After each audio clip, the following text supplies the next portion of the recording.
எங்களுக்கு மட்டன் பிரியாணி கொடுத்தாங்கோ, மாசா கொடுத்தாங்கோ, லட்டு கொடுத்தாங்கோ, குட்டை பிஸ்கெட் கொடுத்தாங்கோ, தண்ணி பாட்டில் கொடுத்தாங்கோ. 3 மணி நேரம் விழாக்கு இவ்வளவு கொடுத்தத சொல்லிட்டு 5 வருஷமா என்னென்ன கொடுத்தாங்கன்றத சொல்லாம மறந்துட்டாங்க பாத்தீங்களா? சொல்றேன் கேளுங்க.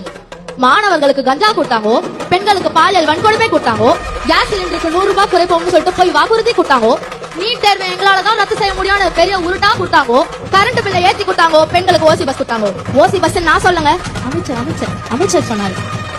2.5 லட்சம் கோடியா இருந்த தமிழ்நாட்டின் கடனை 9.5 லட்சம் கோடியாக உயர்த்தி மக்களுக்கு பெரிய ஷாக் கொடுத்தாங்கோ. கருப்பு சட்டை அணிந்து கொண்டு பூரண மதுவிலக்கு வேண்டும் என்று எதிர்கட்சியாக இருந்த போது சவுண்ட் கொடுத்தாங்கோ. திருத்தணியில் ஓடும் ரயிலில் வடமாநில இளைஞர் ஒருவரை பட்டாக்கத்தியால் வெட்டு காயங்கள் கொடுத்தாங்கோ. சென்னை பாரிஸில் கர்ப்பிணி பெண்ணுக்கு அடி உதை கொடுத்தாங்கோ.